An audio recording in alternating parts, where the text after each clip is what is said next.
আমি আগৰ দুটা ভিডিঅ'ত গম পাই আহিলোঁ শ্বেয়াৰ মাৰ্কেটখন কেনেকৈ ষ্টাৰ্ট হয় আৰু ইণ্ট্ৰাডে ট্ৰেডিংনো কি হয়, ইনভেষ্টিংনো কি হয়। আমি আগৰ দুটা ভিডিঅ'ত ধুনীয়াকৈ সহজ ভাষাত দুটা ভিডিঅ'ত বুজি পালোঁ।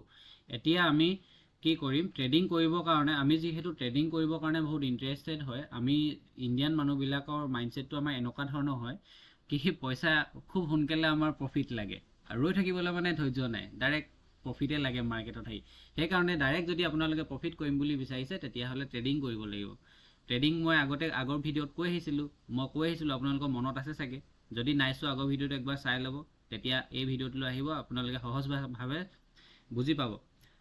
ট্ৰেডিং কৰিবলৈ হ'লে আমাৰ এদিনত দুদিনত যিবিলাক মুভমেণ্ট হয়, এটা কোম্পানী যেতিয়া ইয়াৰ পৰা যেতিয়া ষ্টাৰ্ট হ'ব এটা প্ৰাইজ এটা, কোম্পানীটো এবছৰ দুবছৰত সি এনেকৈ লাহেকৈ ওপৰলৈ যায়, কিন্তু এদিন বা দুদিনত যদি আপোনালোকে চায় সি সৰু সৰু মুভমেণ্ট হয়।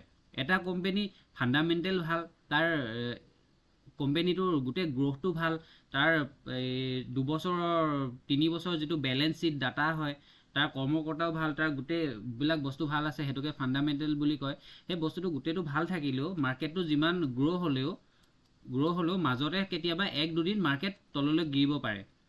সেই গিৰাৰ পাছত আকৌ কাৰেকশ্যন হয়। এই বস্তুবিলাক 2-3 দিনত যিবিলাক মুভমেণ্ট আহিব, সেই পইণ্টবিলাক আমি ধৰি পিনে প্ৰফিট কৰাটোকে আমি ট্ৰেডিং কৰা বুলি কওঁ। সেই প্ৰফিট কৰিব যাওঁতে আমি টেকনিকেল এনালাইচিছ শিকিব লাগিব। মই কৈছিলোঁ আগৰ ভিডিঅ'ত টেকনিকেল এনালাইচিছৰ কথা, আপোনালোকৰ মনত আছে গোটেইখিনি। টেকনিকেল এনালাইচিছ আমি আজিৰ পৰা শিকিম। এইটো প্ৰথম এপিছ'ড হ'ব টেকনিকেল এনালাইচিছৰ। একদম বেছিকৰ পৰা আমি শিকিম, একদম এডভান্সলৈকে শিকিম, আৰু অপশ্যন ট্ৰেডিঙো শিকিম আমি ইয়াতে, এইটো চেনেলতে শিকিম। যদি এতিয়ালৈকে চেনেলটো ছাবস্ক্ৰাইব কৰা নাই, আপোনালোকে ছাবস্ক্ৰাইব বুটনটো কৰি ল'ব, আৰু কিবা নটিফিকেশ্যনো কৰি লৈ যে সেইটো কৰি ল'ব, তেতিয়া মই ভিডিঅ'টো দিয়াৰ লগে লগে আপোনালোকে দেখা পাব। এতিয়া আমি টেকনিকেল এনালাইচিছ ষ্টাৰ্ট কৰিম। টেকনিকেল এনালাইচিছ যেতিয়া আমি শিকিবলৈ যাম, প্ৰথমটো কথা আমি মনত ৰাখিব লাগিব, মাৰ্কেটখনত এটা ট্ৰেণ্ড থাকে। এইটো মই ট্ৰেণ্ড বুলি লিখি দিছোঁ ইয়াতে। ট্ৰেণ্ড থাকে। তিনিটা ট্ৰেণ্ড থাকে। প্ৰথমটো ট্ৰেণ্ড হৈছে এটা আপ ট্ৰেণ্ড। যদি আপোনালোকে পেপাৰ পেন লোৱা নাই লৈ ল'ব, অলপ তেতিয়া সুবিধা হ'ব। দুবাৰ আকৌ নাচালেও হ'ব, ভিডিঅ'টো একেবাৰতে আপোনালোকে নোট কৰিব পাৰিব। আৰু 2 নম্বৰতে হৈছে ডাউন ট্ৰেণ্ড। 2 নম্বৰত আহিলে ডাউন ট্ৰেণ্ড, আৰু 3 নম্বৰতে হ'ল ছাইডৱেজ ট্ৰেণ্ড।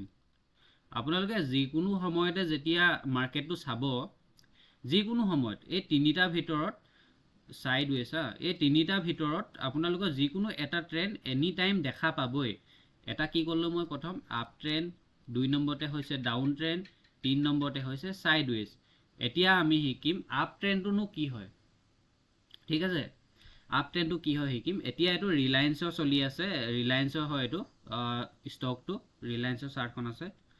ৰিলায়েন্সৰ ধৰি ল'লোঁ, এইটো 2542 টকা ইয়াতে প্ৰাইচ আছে হা। এইটো 2542 টকা ষ্টকটো প্ৰাইচ আছে। ইয়াৰ পৰা ষ্টাৰ্ট হৈছে, আমি এনেই এক্সাম্পল হিচাপে এইটো ধৰি লৈছোঁ। ইয়াতে ষ্টাৰ্ট হ'ল, আৰু ইয়াৰ মাজতে মই আৰু এটা কথা কৈ দিছোঁ দেই, যেতিয়া মাৰ্কেটটো ওপৰলৈ যাব, ডাইৰেক্ট আপোনাৰ ওপৰলৈ গুচি নাযায়, একদম চিধা ওপৰলৈ নাযায়, মানে এনেকৈ কৰি ওপৰলৈ নাযায় ডাইৰেক্ট।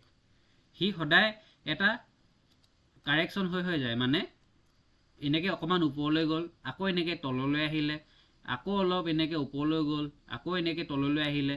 তেতিয়া আমি কি বুলি ক'ব পাৰোঁ, প্ৰথম আমি ইয়াৰ পৰা ষ্টাৰ্ট কৰিলোঁ মাৰ্কেটখন 2542ৰ পৰা, আমাৰ পালেগৈ ধৰক এডোখৰ এতিয়া 2554। আমি 2542ৰ পৰা আমি মাৰ্কেটখন চাই আছিলোঁ, মাৰ্কেটখন পালেগৈ এটা সময়ত গৈ 2554। আমি এইটোক ক'ব পাৰোঁ ল', তাৰপাছত এইটোক ক'ব পাৰোঁ হাই। য'ৰ পৰা ষ্টাৰ্ট হৈছিলে এই ল'টোৰ ওপৰত, আৰু এই হাইটোৰ ওপৰত, মন দিব দেই কথাটো একদম, মই আকৌ প্ৰথমবাৰ কৈ দিছোঁ, এইটো হৈছে ল', মাৰ্কেটটো প্ৰথম য'ৰ পৰা ষ্টাৰ্ট হৈছে এইটো ল', আৰু এইটো হাই, ল' হাই বনালে, আৰু এই ল'টোতকৈ এই ল'টো ওপৰত আছে, আৰু এই হাইটোতকৈ এই ল'টো ওপৰত আছে, সেইকাৰণে আমি এইটো ল' বুলি ক'ব পাৰিলোঁ। আৰু এই ল'টোতকৈ এইটো হাই ওপৰত আছে ন, সেইটো কাৰণে এইটো কি বুলি ক'লোঁ, লৱাৰ হাই। এই হাইটোতকৈ এই হাইটো ওপৰত আছে, এইটোক আমি হায়াৰ হাই বুলি ক'ব পাৰোঁ, এইটোক আমি লৱাৰ হাই বুলি ক'ব পাৰোঁ। ঠিক আছে, একদম বুজিবলৈ সহজকৈ মই আপোনালোকক কৈ দিছোঁ। আৰু তাৰ পাছত কি হ'লে এতিয়া আমাৰ যেতিয়া এই প্ৰাইচটো এইডোখৰৰ পৰা আমাৰ ষ্টাৰ্ট হ'ল, এইটো এটা নতুন হাই বনালে, এইটো এটা নতুন হাই বনালে, এইটো এটা হাই, এইটো এটা হাই। এই হাইটোৱে যেতিয়া আমাৰ ওপৰত দেখা পাম, এটা হাইতকৈ এটা হাই যেতিয়া ওপৰত দেখা পাম, আৰু যেতিয়া এইটো ল' থাকিব, ল'টোতকৈ যেতিয়া হাইটো ওপৰত দেখা পাম, এইটো দেখা পালে আমাৰ সেইটো তেতিয়া আমি আপ ট্ৰেণ্ড আছে বুলি আমি গম পাম। এই ট্ৰেণ্ডটোক আমি কি বুলি ক'ম? আপ ট্ৰেণ্ড বুলি ক'ম। ঠিক আছে, এইটোক আমি আপ ট্ৰেণ্ড বুলি ক'ম। আৰু ঠিক তেনেকৈ ডাউন ট্ৰেণ্ডটো মই এইখিনি এতিয়া কাটি দিছোঁ হা। ডাউন ট্ৰেণ্ডটো ঠিক তেনেকৈ ডাউন ট্ৰেণ্ডটো আমাৰ মাৰ্কেটটো ওপৰৰ পৰা ষ্টাৰ্ট হ'ব। ধৰি ল'লোঁ 2566 পৰা আমাৰ ষ্টাৰ্ট হৈ পিনে সি তললৈ আহিলে, ডাইৰেক্ট তললৈ নাহে মাৰ্কেটটো, সি আকৌ কাৰেকশ্যন হ'ব, এনেকৈ অকণমান ওপৰলৈ উঠিব, আকৌ এনেকৈ তললৈ আহিব, ওপৰলৈ উঠিব, এনেকৈ আহিব। ইয়াৰ পৰা আমি মাৰ্কেটটো ষ্টাৰ্ট কৰিলোঁ 2566, আমি ধৰি ল'লোঁ ইয়াতে 2554 আমি মাৰ্কেটখন ইয়ালৈকে আমি দেখা পালোঁ। এইডোখৰ দেখা পাওঁতে এইটোক আমি হাই বুলি ক'লোঁ, এইটোক আমি ল' বুলি ক'লোঁ। এইটো হাই, আৰু এইটো যেতিয়া হাই আছিলে এইটো তেতিয়া ল' হ'ল, নতুন এটা ল' বনালে, আকৌ এইটো হাই হ'ল, এইটো হাই হ'ল, ল'ৰ পৰা হাই গ'ল। তাৰপাছত এইটোক আমি এইটো ল'তকৈ এই ল'টো তলত, এইটোক আমি লোৱাৰ ল' বুলি ক'ব পাৰোঁ। কনফিউজ হ'ব নালাগে, একেবাৰে সহজ, চিম্পুলকৈ এনেকৈ বুজি ল'লে হৈ গ'ল। তাৰপাছত আমি এইটো কেনেকৈ ট্ৰেণ্ডটো ডাউন ট্ৰেণ্ড আছে বুলি গম পাম? এইটো আমাৰ ডাউন ট্ৰেণ্ড হয়। ডাউন ট্ৰেণ্ড আছে বুলি কেনেকৈ গম পাম? প্ৰথম যেতিয়া এটা হাই পৰা ইটো হাই তলত থাকিব, তলত আছে বুলি আমি কেনেকৈ গম পাম? ছাইডত যিকেইটা ষ্ট্ৰাইক প্ৰাইচ আমাৰ নাম্বাৰ থাকিব, সেই নাম্বাৰকেইটাত আমি চালে আমি গম পাই যাম। ইটো হাইতকৈ তাৰ তলৰ হাইটো তলত থাকিব লাগিব, তেতিয়া সেইটো আমি ডাউন ট্ৰেণ্ড বুলি গম পাম। আমি এতিয়ালৈকে কি গম পালোঁ? প্ৰথমটো আমি গম পালোঁ আপ ট্ৰেণ্ড, আৰু ছেকেণ্ডটো হৈছে ডাউন ট্ৰেণ্ড। মই এতিয়াকে ধুনীয়াকৈ আঁকি পিনে দেখুৱাই দিলোঁ। আপোনালোকে যদি নোটবুক লোৱা নাই, এতিয়াও সময় আছে, লৈ লওক, আৰু আগত কৰি পিনে আকৌ এবাৰ লিখি ল'ব। বহুত ইম্পৰ্টেণ্ট হয়, আৰু আগন্তুক এনেকুৱা আৰু বহুত ভিডিঅ' আহিছে। যদি ছাবস্ক্ৰাইব কৰা নাই এতিয়াও ছাবস্ক্ৰাইবটো কৰি ল'ব। আৰু যদি আপোনালোকে কিবা বুজি পোৱাত অসুবিধা হৈছে, কমেণ্ট বক্সত কমেণ্ট কৰি দিব। মই মোৰ হোৱাটছআপ নাম্বাৰ দি দিম আপোনালোকক, আৰু তাত হোৱাটছআপত মেছেজো কৰিব পাৰিব কিবা যদি ডিটেইলছ আৰু কিবা লাগে এক্সট্ৰাকৈ। আৰু কিবা যদি কুৱেশ্যন আছে কমেণ্ট বক্সত কমেণ্ট কৰি দিব। আৰু আমি এতিয়া ছাইডৱেজ ট্ৰেণ্ডটোলৈ আগবাঢ়ি যাওঁ। ছাইডৱেজ ট্ৰেণ্ডটো 3 নম্বৰত আমি ছাইডৱেজ ট্ৰেণ্ড শিকিছিলোঁ, পঢ়ি আহিছিলোঁ। এতিয়া ট্ৰেণ্ড তিনিটা হয়, এটা আপ ট্ৰেণ্ড, এটা ডাউন ট্ৰেণ্ড, এটা ছাইডৱেজ। ছাইডৱেজটো কেনেকৈ হ'ব? এতিয়া ধৰি ল'লোঁ মাৰ্কেটটো 2550 আছিলে, 2550 আৰু 2566 ইয়াত এইফালেও এডাল আমি আঁচ এডাল পাই ল'লোঁ, ইয়াতেও এডাল আঁচ পাই ল'লোঁ, বুজি পাবৰ কাৰণে সহজ হ'ব। প্ৰাইচটো ইয়াতে ষ্টাৰ্ট হ'ল, প্ৰাইচটো ইয়াত গ'ল, এই ৰেঞ্জটোৰ পৰা বাহিৰ হৈ যোৱা নাই, আকৌ ঘূৰি আহিছে, এইডোখৰ পৰা আকৌ এনেকৈ গৈছে, একেডোখৰ জেগাৰ পৰা ঘূৰি আহিছে। এটা ৰেঞ্জত যেতিয়া মাৰ্কেটটো এনেকৈ সোমাই থাকিব কণ্টিনিউ, সি ওপৰলৈ উঠিও যোৱা নাই, তললৈ এনেকৈ ওলাই যোৱাও নাই, এটা ৰেঞ্জত যেতিয়া থাকিব মাৰ্কেটটো, তেতিয়া আমি সেইটো কম ছাইডৱেজ ট্ৰেণ্ড।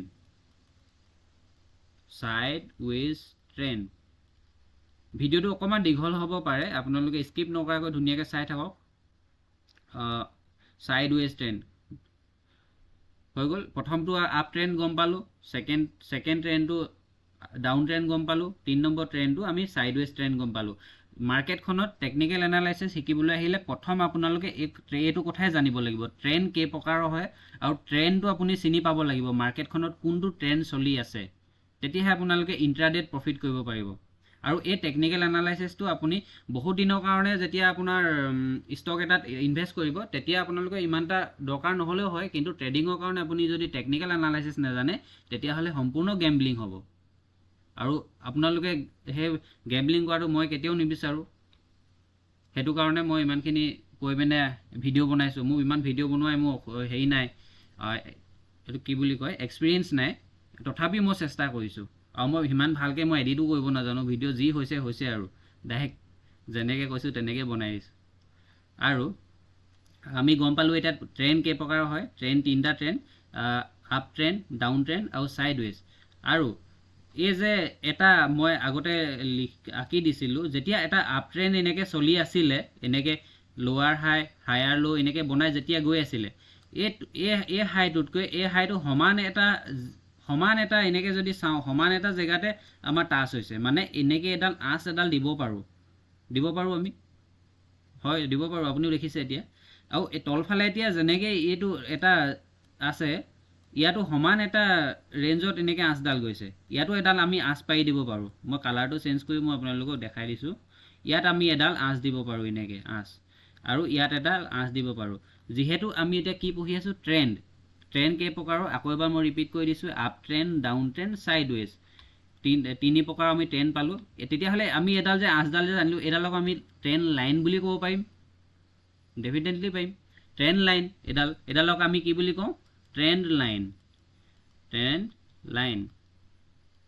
প্ৰতিটো ব্ৰকাৰৰ আপোনাৰ ছফ্টৱেৰতে ট্ৰেণ্ড লাইন আপোনাৰ বনাবলৈ পাৰিব।